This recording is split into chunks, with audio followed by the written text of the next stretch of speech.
See the original one in Accademia Gallery, and believe me, in this period we are really so lucky because it's so difficult to find the reservation. I want just that you remember the position of the David. Why? Because the position of the David for the Florentine is a symbol of freedom against the Medici family. The Medici family was the most important family in Florence, was the family who had the political power inside of Florence. This is a symbol against the Medici.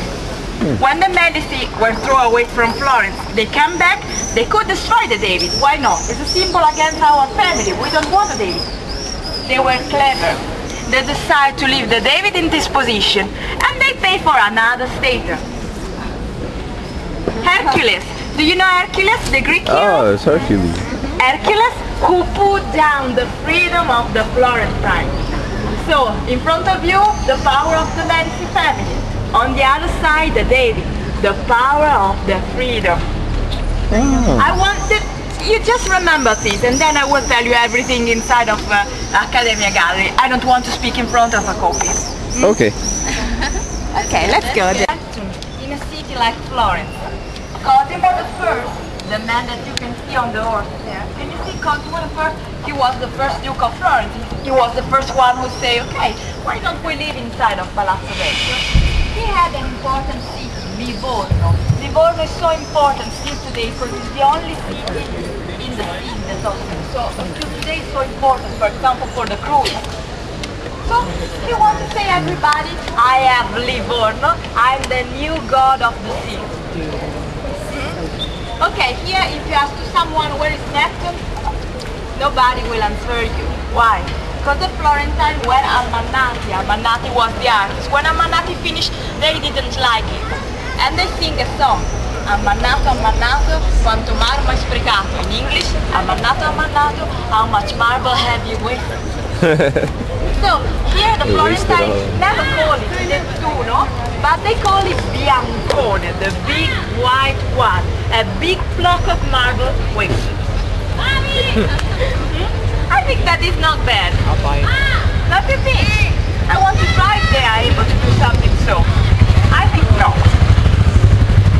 The last thing that I want to show you is a little bit difficult because now everything is closed, but I want that you remember another last thing and then we go. Come on. An early morning wedding.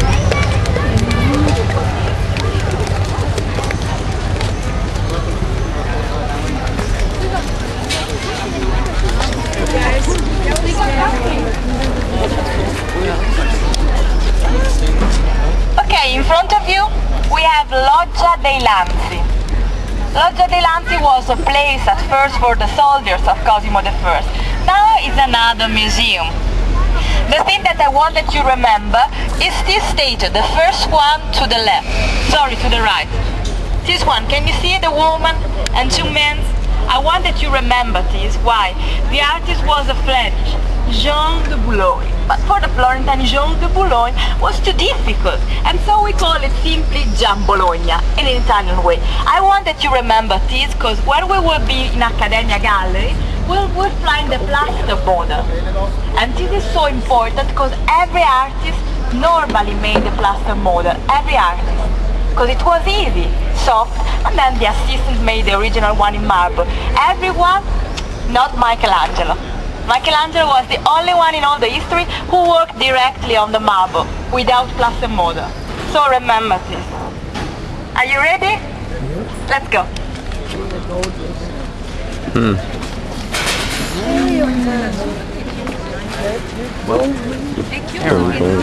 Come on. Too far away. Okay, look one moment at this church in front of you. Now it's one of the most important in Florence. We call Orsa Michele. But you have to think that at first it was not a church. I'm sure that if you look very, very well, you can understand that the arches at first were open. At first, the building that you see in front of you was not a church, but just a grain market. An open place. then inside there was an image of the Virgin Mary sold over by the Florentine, and they decided to close the loggia and transform in a church. Now why I'm stopping here? Because the most important artists work at the decoration of this palace. For example, look this one in front of you. He's a saint. There is someone here who knows who is this man. Normally the saint is old, with a beard, is ugly. Look at this wonderful saint. He's just like an hero. What do you think? He's St. George. And the artist who made this, come on here. Yeah, come on around. Guys, come closer. The man who made this was Donatello. Another time, do you remember Julie and all of them? Oh, sorry. I have this bag. Here's the problem with the microphone. Now, why Donatello is so famous in Florence? Because he used a very unique technique. Look at this bar. Here you can immediately know the history of St. George. St. George kills the dragon and gets free the princess. This is the history. But why Donatello is so famous? Because he used a very particular technique, schiacciato. It's a very, very low relief. Can you see? In a very, very small space, very low space. Here, for example, give an idea of three-dimensionality. There are arches. You can find three, for example, in the landscape.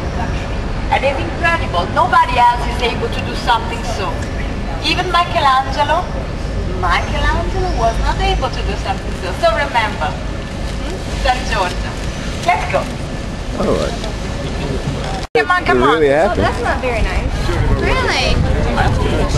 Emily! Oh wow, shadow, wind.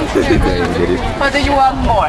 Okay, we are in the center of the city, in the center of the Roman city. Never forget that Florence was founded by the Roman in the 1st century.